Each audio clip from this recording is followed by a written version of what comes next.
Saya terheran-heran dengan adanya chips di semua pohon di kota Guangzhou ketika saya ke sana beberapa waktu yang lalu. Hotel yang saya tinggali kebetulan di depannya ada taman yang cukup besar. Sore hari saya menyempatkan gerak-gerak sedikit untuk melepas penatnya karena panjangnya meeting. Karena ada chips di pohon itu, saya terus mengikuti langkah saya bukan sekedar hanya di sekitar taman, tapi saya terus berjalan keluar dari taman tersebut. Setiap langkah saya selalu memperhatikan pohon-pohon yang ada di sekitar saya, dan saya heran karena tidak ada satupun pohon yang tidak ada chipsnya, pohon yang besar. Jadi saya terus saja mengikuti jalan tersebut sehingga akhirnya saya bingung di mana posisi saya sekarang. Karena jalan selama 1 jam tersebut menurut feeling saya di awal adalah arahnya berputar sehingga kembali lagi ke hotel tersebut. Tapi ternyata saya nggak ketemu hotel tersebut. Mungkin karena saya banyak ngelamun. Isi kepala saya ya chips tadi. Saya bertanya, ngapain sih pohon dikasih chips? Lalu seperti kebiasaan saya sebagai seorang introvert yang agak pemalu, saya malu kalau bertanya pada orang.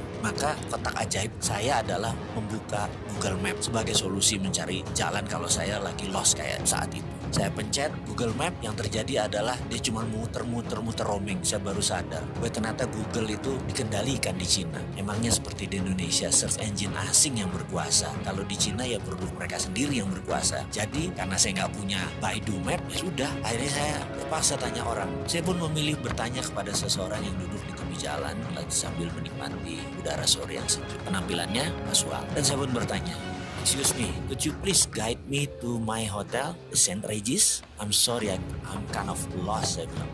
Dia menatap saya dan berkata, "Do you want to go from west side or from east side?" Saya terperanjat dengan bahasa Inggrisnya yang fasih. Dan saya menjawab dengan cepat adalah, "Terserah, yang penting cepat," saya bilang begitu. Lalu dia menunjuk gedung putih yang agak jauh tepat di depan saya, di mana ternyata itu adalah sisi belakang hotel tersebut. Namun karena tertutup pohon yang besar, logonya tidak kelihatan. Saya mengucapkan terima kasih sambil memuji bahasa Inggrisnya yang fasih dan juga memastikan apakah dia pernah tinggal di luar negeri atau sekolah di luar negeri.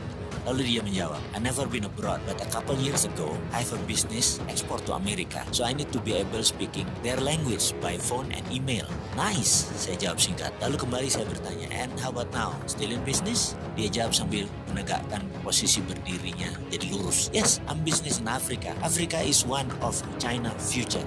Very good prospect there for China." Sambil mendengar perkataan tersebut, saya mengucapkan terima kasih yang dijawabnya dengan hanya lambaian tangan. Kepala saya bertambah 2 masalah sekarang. Chip di pohon dan Afrika akan menjadi next China. Kok jauh bener ya mereka itu mikirnya. Sementara Indonesia mikirnya politik dalam negeri yang cakar-cakaran terus. Kapan ke Afrikanya?